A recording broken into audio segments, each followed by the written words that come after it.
welcome to the Need2Know Comedy Show. How's it going? I'm all right.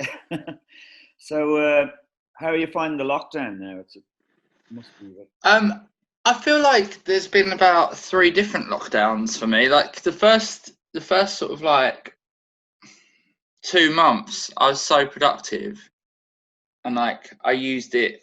I procrastinate a lot, so be careful in this chat because we may never finish any of the points that we're trying to make. But I was like, I'm going to use this to be like really like prolific and strict with myself and almost treat it like school. And I was doing like an hour of this a day, then an hour of that, and then a break, and then a workout, and then something in the afternoon.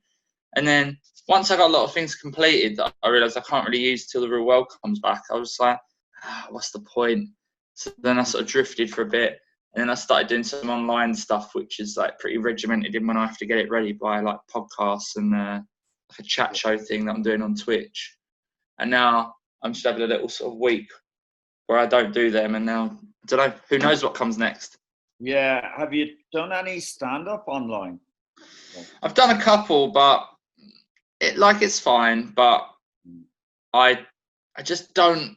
I don't know about you, but I can't get my head around it without a proper audience or without the reaction, or like the timing is all off. So it's like, because you're not waiting for a laugh, you're just racing through it, and it's like you're trying to swim and you can't quite catch your breath. Do you know what I mean? Yeah, I've done a couple, and I feel very empty inside afterwards. Almost like after an audition. Do you know when you do an audition and you feel it? Oh, I didn't do that well. And it's like when you've been going for a long time, it feels like going back to doing open mics and stuff, and like those kind of open mics where there's no audience and you don't really get anything out of it other than you feel like you're rubbish at what you do. So, and quite frankly, I make more off of Universal Credit than I do from a Zoom gig, so might as well just not do them. Yeah, no, they're pointless. I really don't want to do any more. I did one on Saturday night, and I just felt so shit afterwards because you don't know how it went. There's no way of knowing. No, exactly. So you're just kind of performing into a vacuum. Just sucks the life out of you. So, where did you grow up, Joey? I'm from a sort of very uneventful place called Bexley Heath. It's like a sort of little satellite town on the edge of southeast London. Like about 40 minutes from the centre of London on a train, and it's like you maybe would go out there on a Saturday night and get the night bus home, and it'd take you 2 hours to get home on the bus. Okay, and then did you go to university or college after school? Yeah. So I wanted to be a journalist, and I was working from school. I didn't really want to go to uni, so I went to do work at the local newspaper.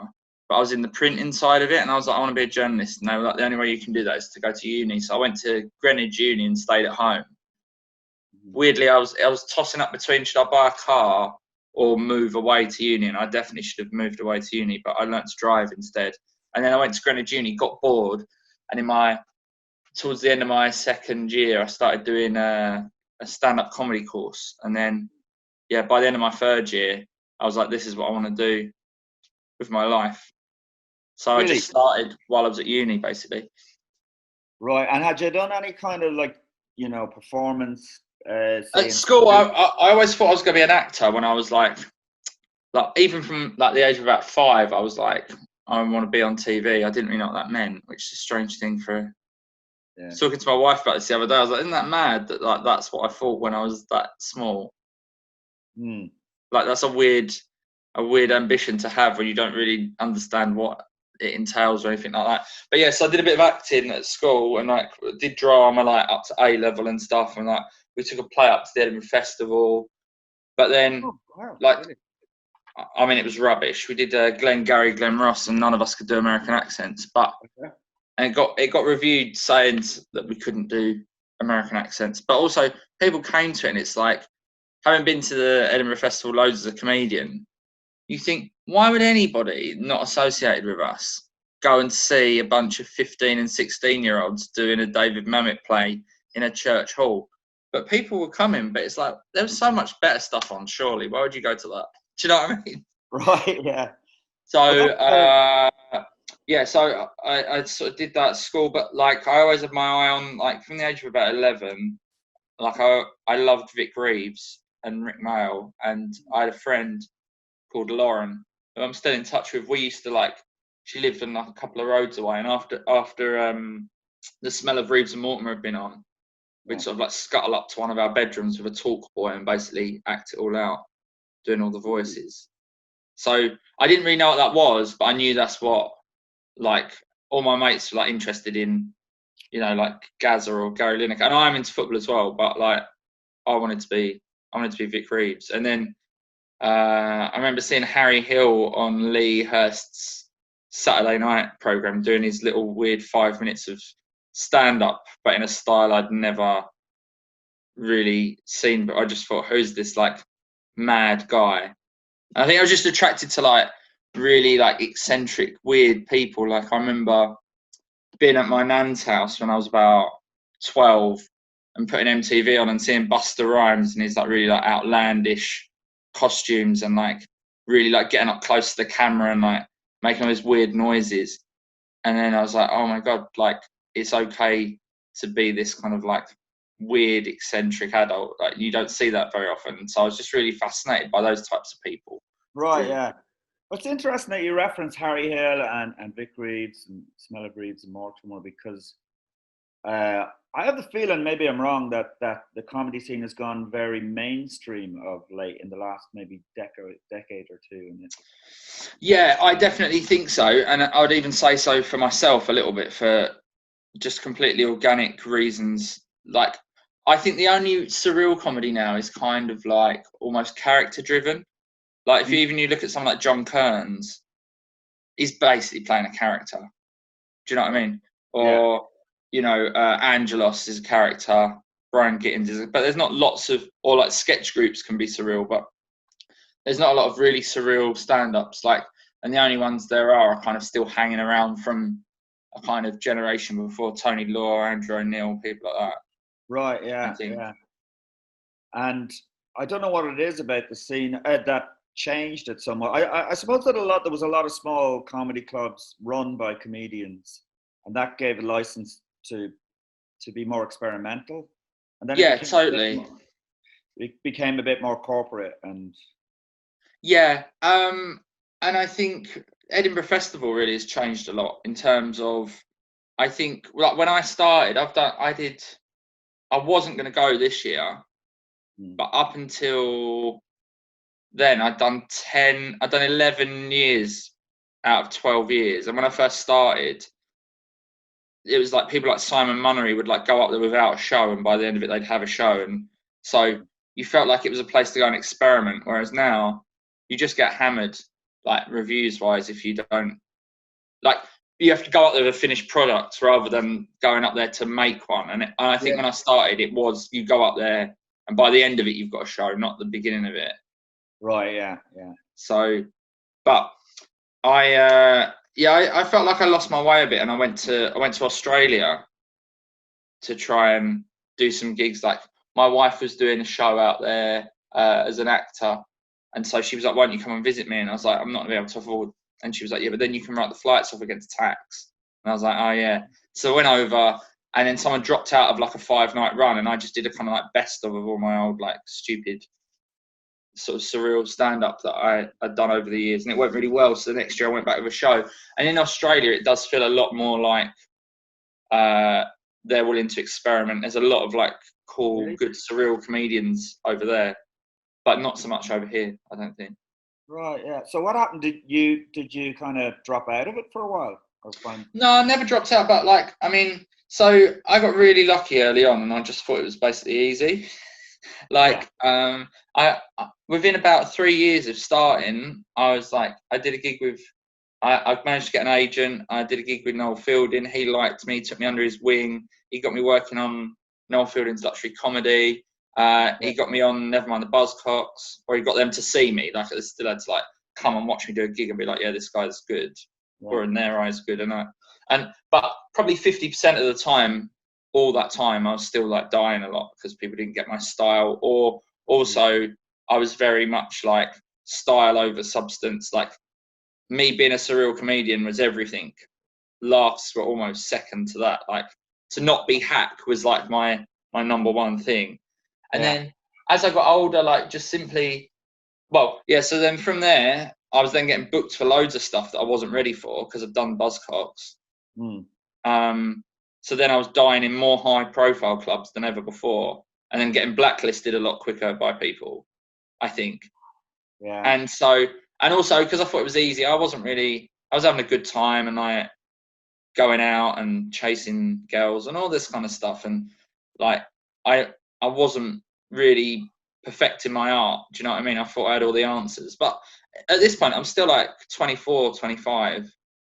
So like, I hadn't really grown up, and, you know, and then it was just getting to a point where I wasn't going anywhere at all. I was still doing it, but it was a hard slog. And then felt like I was going backwards. And then, like I said, I went to Australia, and that gave me the confidence to be like, oh yeah, there is something going on. Do you know what I mean? Like, I'm not just completely lucky and got no idea of what I'm doing. I just need to focus a bit more. And then I got nominated for an award at like Perth Fringe for my next show that I did. And I tried to write a show for the first time about something. All my shows, I always thought like I would make a show that was completely nothing to do with the world. That was always like my goal, was to make the stupidest show possible. Never to make anything that would like remind you of the fact that you've got no money, or that your girlfriend's split up with you, or anything like that, or that there's a war going on. And then I decided to write a show because I got engaged, and then like was due to get married, and I just thought, I'm going to try and write a show about something. And I got engaged, and the first night back in our flat after we got engaged, we was watching this documentary about the universe. And this guy was on Netflix, and this guy goes, you know, the Earth is just a tiny dot in the solar system, which is a tiny dot in the Milky Way. It kept expanding out. Yeah. And he said, so basically your whole life's pointless. And that was like the first night after getting engaged. And so I was like, this is a really funny place to start writing a show from. So I wrote a show about like trying to explain the universe in under an hour. And then that did really well in Edinburgh. And then I was like, that got my confidence back. But I just started writing in a slightly more cynical way, in terms of like, you know, back then I was like a sort of, you know, 24, 25-year-old guy wearing pearl necklaces and like big silly hats and running around, being sort of full of energy. And nowadays I'm much more like I am, I suppose, in real life. I've changed a bit, and it's like I've got some life experience that everybody can relate to. And, you know, now I do kind of feel a bit more like, life can be a bit tough. Like, it's not all about being carefree. Like, you've got to pay taxes, and you've got to, you know, work out how you're going to save money for a wedding, and, you know, going to John Lewis annoys you and things like that. And, you know, started to watch more people like Stuart Lee and stuff like that. And that kind of got into the back of my head a little bit. And now, like, I had a guy, Tom Parry, who's in Pappy's Fun Club, and he does a lot of good directing as well. He's one of my really good friends in comedy, and he directed my show about the universe. And he was like, he said, if you want people to come with you on like the more surreal stuff, they need to trust you. So you need to, like, he said, if you walk them across the room, then they'll trust you to like walk them up the ceiling, and they'll walk back across the ceiling on their own. But if you start on the ceiling, they're like, oh, I don't know what's going on. I don't like this. Or if you start in Tesco, then they'll finish the joke. If the joke is about the moon, they'll go to the moon with you, but because they know what Tesco is, they don't know what it's like to be on the moon. They're not inside your own head. So it's like, he was just like, yeah, you're a weird guy, and if you just talk about normal things, that's enough. Like, you don't need to be talking about weird stuff because you're already a bit weird and your brain works in a certain way. But doing too much weird stuff just confuses people. And yeah. And so how did that manifest itself on stage? Does that mean that you open with something fairly... Yeah, like I tried to just... And I was never like, I want to be more mainstream, but I was just like, I want to be better. So it's like, well, how can I like adjust this presentation? So it's like, but also quite frankly, and although this is a really good thing for the whole industry, it's a lot tougher now, because sort of like white guys have had it all their own way for years and years and years. Now, quite rightly, everybody wants some more diversity. And it feels like one of the easiest places to get work if you're a white guy is still like a Saturday night comedy club. So I was like, there'll always be work for if you're funny in a comedy club. It doesn't matter. There's no agenda of, oh, I need to, and I'm not saying this is right, but there's no agenda to be like, oh, we definitely must make sure we've got more ethnicity and more females on a bill.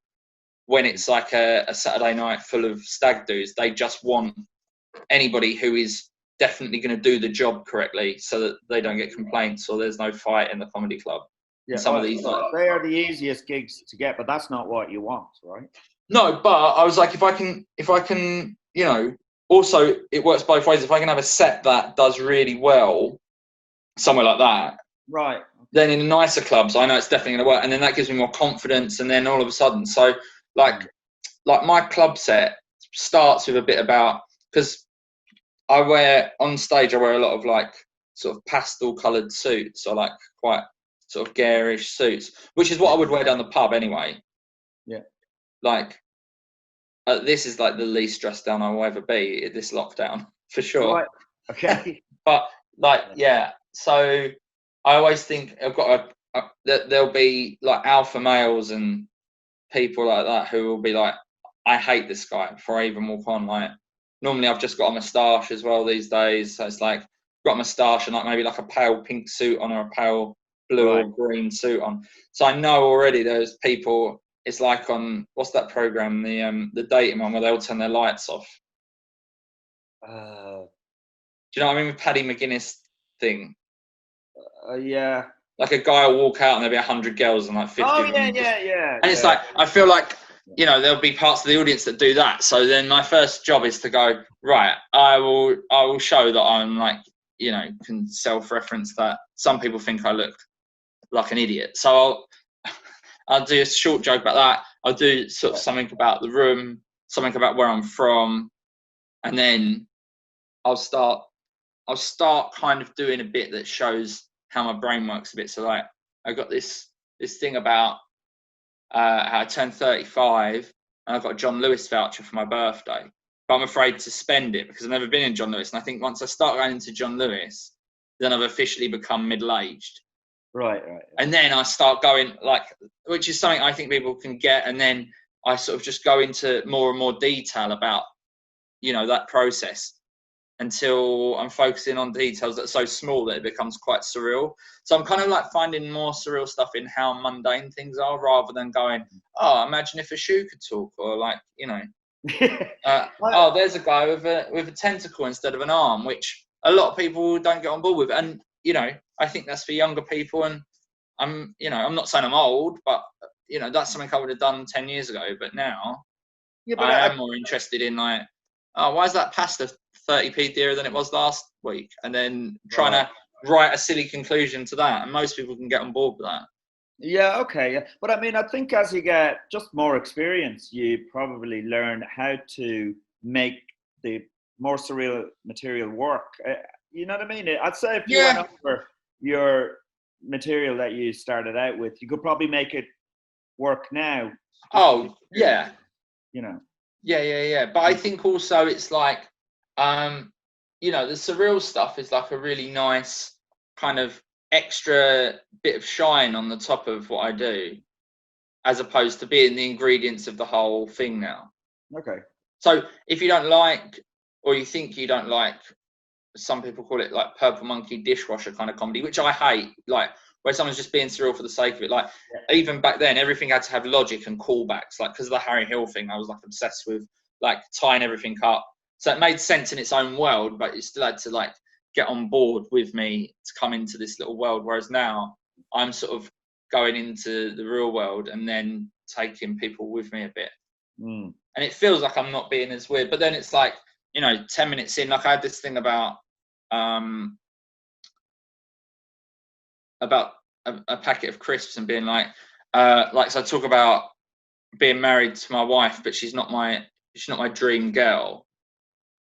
And so like my dream girl I had a dream about a girl last night and she didn't have a face and she was made of crisps. And then later on, I do a callback where I pull a packet of crisps out and then I start talking to it like it's my girlfriend. So it's like, I do have like those real moments of where it's quite odd, or like I've got a couple of pizza boxes because they're stoned baked pizzas.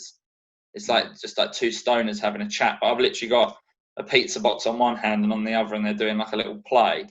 Right, yeah. But back in the day, I would have been like, right, to set my stall out that I'm this weird guy, I'll start with that, and you just lose people straight away. Yeah, right, yeah. Whereas now I'm like, that's what we're building to.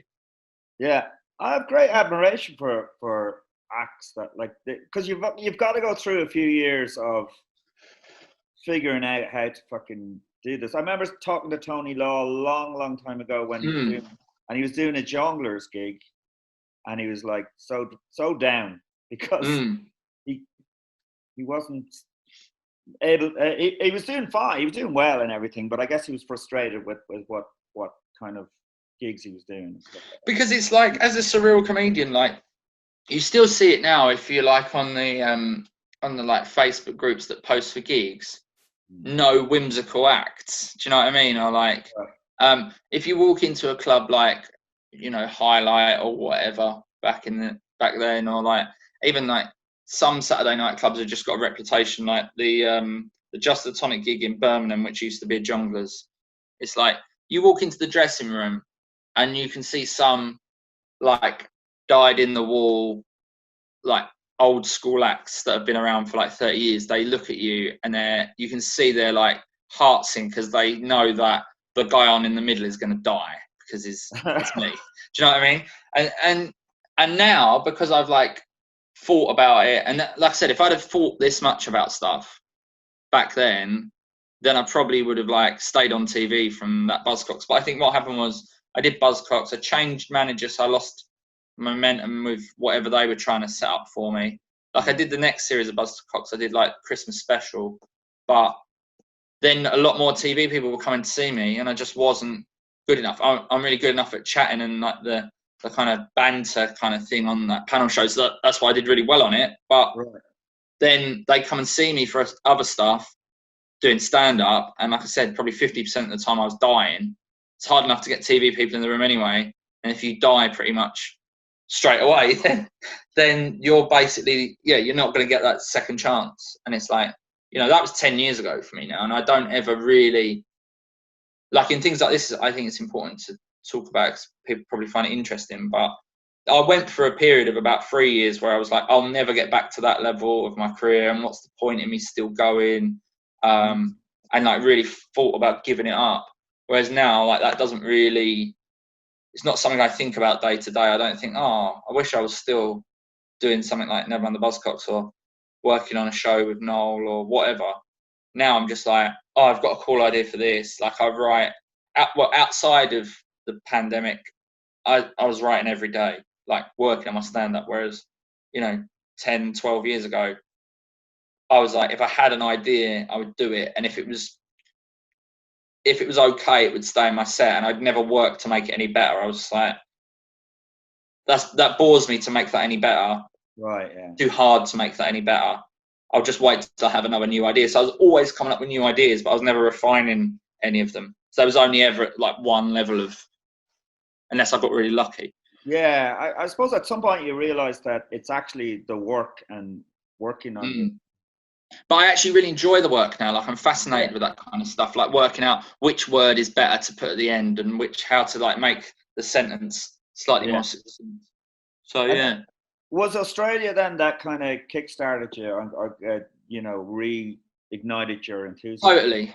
Like I went to Perth and I went to Sydney, and in Perth I did 2 shows when I went back. I went back 1 year and I did a show, and it pretty much sold out in like a 130-seater room, which in Edinburgh, I was not selling out, you know, a 60-seater room, unless it was a Saturday or a Friday. Whereas on a Tuesday, I was selling out this 120-seater room, and I felt like, you know, I was on top of the world, and I'm being invited to all these spots. And then I went to Sydney and did the Comedy Store, and I did really well there.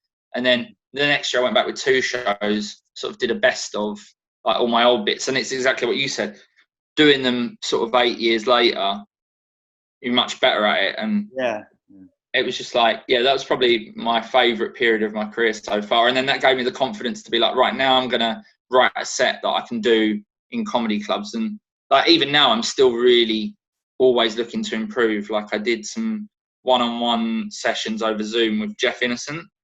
Oh yeah, he's brilliant. Yeah, because I was like, for me, totally different ideology to how I started out, but I've never ever seen him die. He seems like an absolutely bomb-proof act.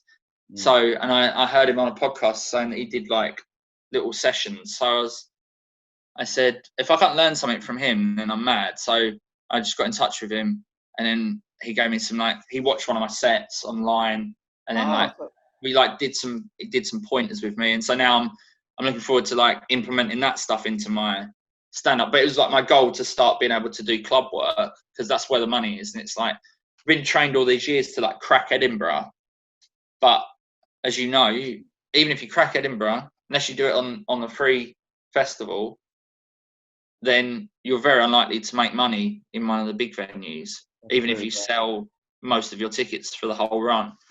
Whereas to go to a club and someone to be like, oh, here's 200 quid, you're like, I've made money today. It feels very strange as a comedian to make money. Yeah.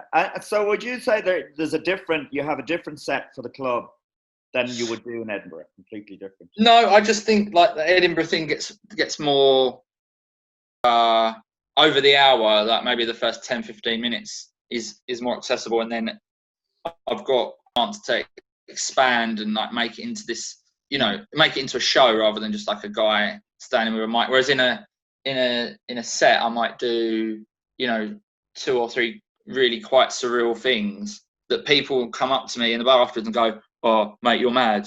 But I spent a long time crafting to get to that point. Whereas if I do that in Edinburgh, then we're still only 20 minutes into the show and I can still make it quite weird or whatever.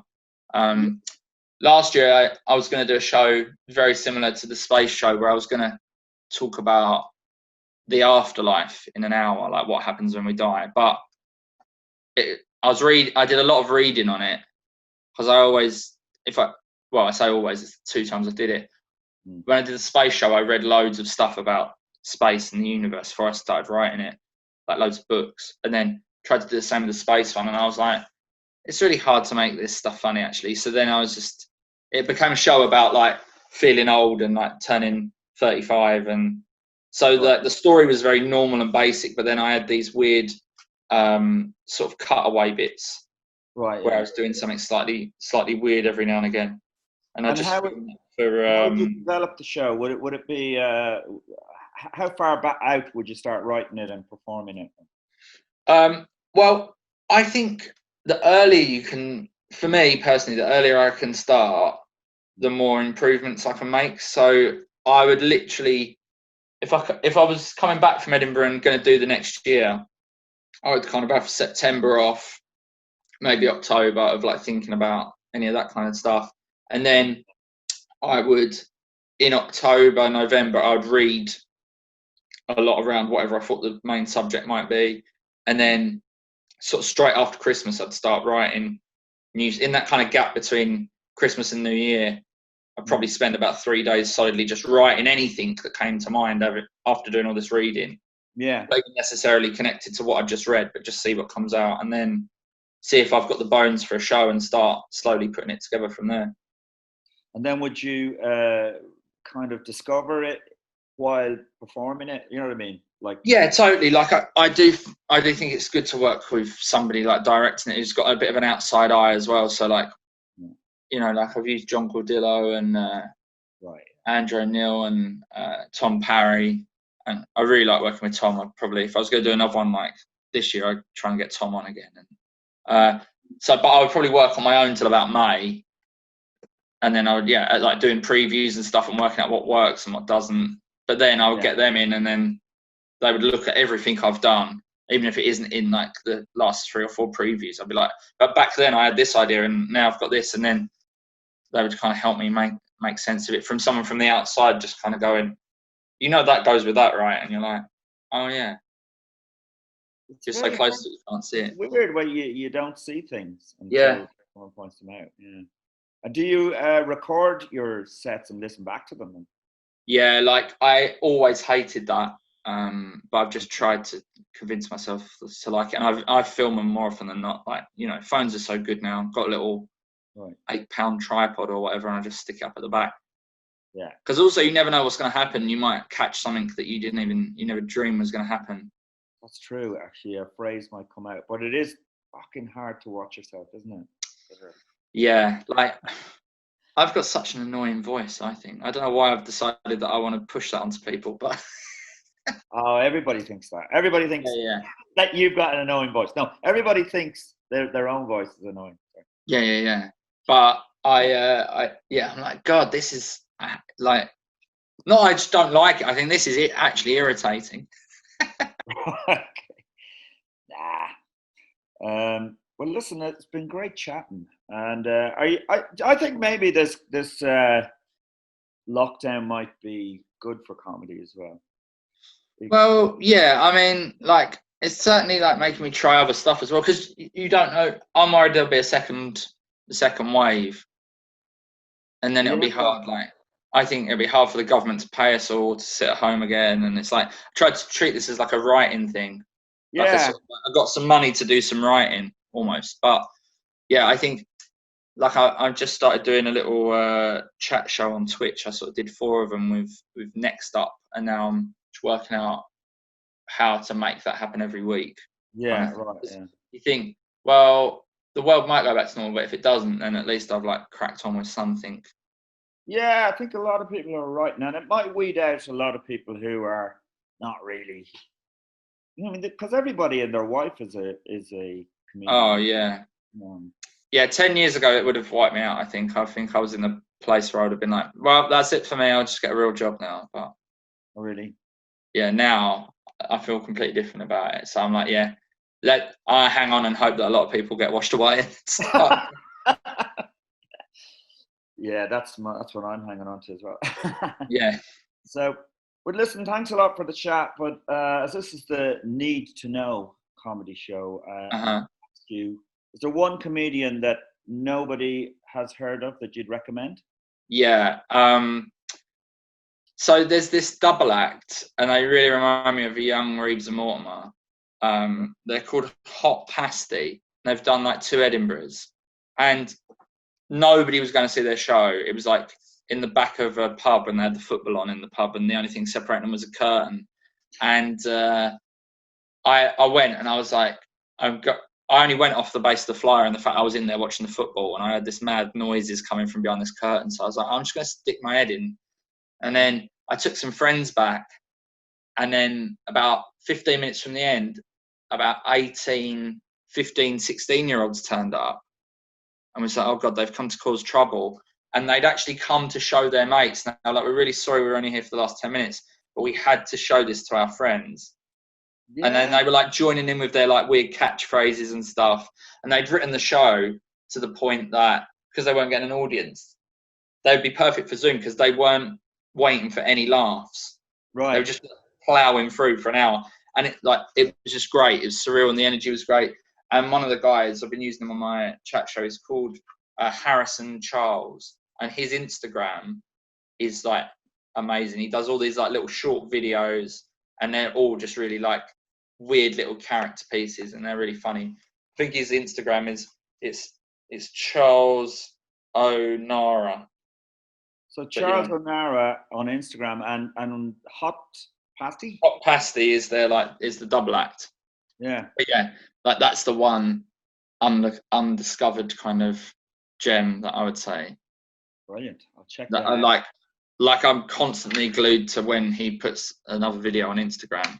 And so then when I started doing this chat show thing, I was like, right, I want you to do one of them every week. Okay, cool. Because he's just, and then I show it on my thing because I just think he's really brilliant. I'll check it out. And where are you putting up stuff now on social media? You're putting up, and where would we? Yeah, I mean, I'm really active on my Instagram. A mixture of pictures of me getting drunk at Glastonbury in my house and just promoting. I've got a podcast and I've got this chat show, and then in a few weeks' time, I filmed the day of that Boris Johnson said don't leave your house unless it's absolutely necessary. I was due to film my stand-up special for Next Up, and we'd sold like 150 tickets, and 25 people turned up. But we still filmed it. Did it? And Yeah. actually, it made it really cool because it made it so different. Yeah. And so I literally, after this, I've got to finish my notes on the last edit, and then they're going to put that out really soon. So that's on Next Up Comedy, and then. All right. Next up it's all stand-up comedy. Yeah. It's like Netflix, but it's all people's Edinburgh shows. Yeah. So, yeah. Yeah, I've got that coming out really soon. I haven't got a date for it, but yeah, within the next month, I would say that'll be up there. But yeah, I put everything on my Instagram. I've got a music podcast because I do I'm an alternative music DJ on Funbar Radio when that's running, which it isn't at the minute. But me and my best mate do like an album review podcast and a chat show. So yeah, I've started loads of things during lockdown. What's the music podcast called? It's called JJ's Album Club. Okay, cool. So like every other week we review albums, and then in the weeks in between we like interview a musician or someone famous about one of their favourite albums of all time. Oh, cool. That's on Spotify, is it? Yeah, it's on Spotify. Oh, right, nice one. Yeah. Okay, listen, thanks for chatting, Joey. Yeah, no, thanks, Joe. Nice to meet you as well. Nice to meet you, yeah. And hopefully I'll see you some time in Edinburgh. Hopefully. Yeah, when it's just me and you left, and they've all quit. yeah. Stick in there, yeah. Yeah. All right. All right, thanks, man. Good luck. See you. Take care. See ya.